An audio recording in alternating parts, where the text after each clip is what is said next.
आज हम बात करने वाले हैं सिर्फ एक क्रिकेटर की नहीं, बल्कि एक साधक की, एक योद्धा की, एक अनुशासित आत्मा की। उसका नाम है विराट कोहली। एक समय था जब विराट अपने गुस्से और एग्रेशन के लिए जाने जाते थे। आज विराट हनुमान जी की भक्ति में लीन, मैच से पहले मंदिर जाते हैं, ग्राउंड पर शांत रहते हैं, संतुलित और केंद्रित दिखाई देते हैं। तो सवाल उठता है, क्या ये बदलाव सिर्फ उम्र का है या फिर ग्रहों की चाल का, साधना का या आत्मचेतना का असर है? तो आज हम बात करने वाले हैं विराट कोहली के आध्यात्मिक परिवर्तन के बारे में, उनका मौजूदा प्रदर्शन के बारे में और उनकी कुंडली व ग्रहों के संकेत क्या मिलते हैं। पिछले कुछ वर्षों में आपने एक बात जरूर नोटिस की होगी कि विराट कोहली अब खुले तौर पर भक्ति और आस्था को अपनाते हैं। शास्त्र कहते हैं, जब इंसान कर्म से थक जाता है तब वह शरण की ओर जाता है, परमपिता परमेश्वर की ओर जाता है। 2020 और 2022 का दौर था जब विराट कोहली का कैरियर कुछ कठिनाइयों से जूझ रहा था। फॉर्म गया, आलोचना बढ़ी, आत्मविश्वास डगमगाया और वहीं से शुरू हुआ आत्मचिंतन। भक्ति का अर्थ कमजोरी नहीं होता, भक्ति का अर्थ होता है अपने अहंकार को सही दिशा देना। आज विराट का एग्रेशन कम नहीं हुआ, चेंज हो गया है। अब वो बाहर से नहीं, अंदर से निकलता है। अगर हम आज के विराट कोहली को देखें, बड़े मैचों में जिम्मेदारी, रन चेज में भरोसेमंद, प्रेशर में शांत और फैसले लेने में निपुण, तो साफ दिखता है तो ये सिर्फ टेक्निक नहीं है, मानसिक संतुलन का खेल है। आज विराट की बैटिंग में जो धैर्य है, जो टाइमिंग है और सबसे बड़ी बात जो है, अहंकार नहीं है।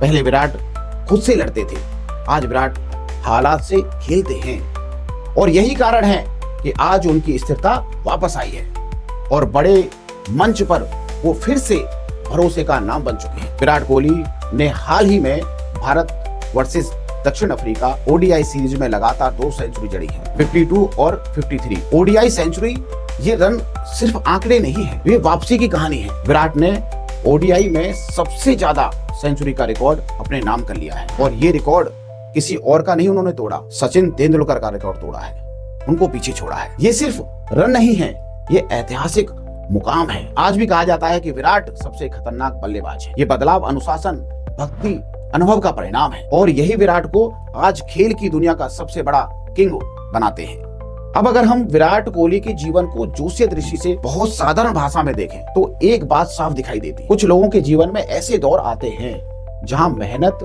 वही होती है, टैलेंट वही होता है, लेकिन परिणाम रुक जाते हैं। ज्योतिष इसे परीक्षा का समय मानता है। ऐसा समय इंसान को तोड़ने नहीं बल्कि अंदर से मजबूत करने के लिए आता है। विराट के जीवन में भी एक ऐसा समय आया जहां उन्हें रुकना पड़ा, खुद को समझना पड़ा और अपने भीतर झांकना पड़ा। और जब कोई व्यक्ति इस तरह से समय में अहंकार छोड़कर अनुशासन और साधना को बढ़ा देता है तो फिर हालात कुछ अलग ही होते हैं, धीरे धीरे बदलने लग जाते हैं। आज विराट के कैरियर ग्राफ में जो स्थिरता दिखाई देती है आपको, जो आत्मविश्वास दिखाई देता है, जो बड़े मैचों में शांति दिखाई देती है, वो सिर्फ फॉर्म नहीं है, सही समय और सही मानसिक अवस्था का संकेत है। यही कारण है कि आज उनका कैरियर ग्राफ फिर से ऊपर की ओर बढ़ जाता है। विराट कोहली की सबसे बड़ी शक्ति जो है सिर्फ टैलेंट नहीं है बल्कि अनुशासन है, फिटनेस, रूटीन है, फोकस है और निरंतर अभ्यास है। लेकिन आज इसमें एक और चीज जुड़ चुकी है, समर्पण। अपने आप को जब व्यक्ति सरेंडर कर देता है, समर्पण कर देता है तो उसे सब कुछ प्राप्त हो जाता है। जब मेहनत के साथ साथ ईश्वर पर भरोसा जुड़ जाता है तो इंसान डर से मुक्त हो जाता है। जो डर से मुक्त हो जाता है वही इतिहास रचता है। विराट कोहली की कहानी हमें यही सिखाती है, गिरना अंत नहीं, आलोचना रुकावट नहीं है और भक्ति कमजोरी नहीं है। जब मेहनत, अनुशासन, भक्ति एक साथ मिल जाते हैं तब कैरियर का ग्राफ ऊपर ही उठ जाता है, वो इतिहास बन जाता है। आज विराट कोहली सिर्फ क्रिकेटर नहीं है, वो एक ऐसे उदाहरण बन चुके हैं कि सही समय पर झुकना इंसान को और ऊंचा उठा देता है।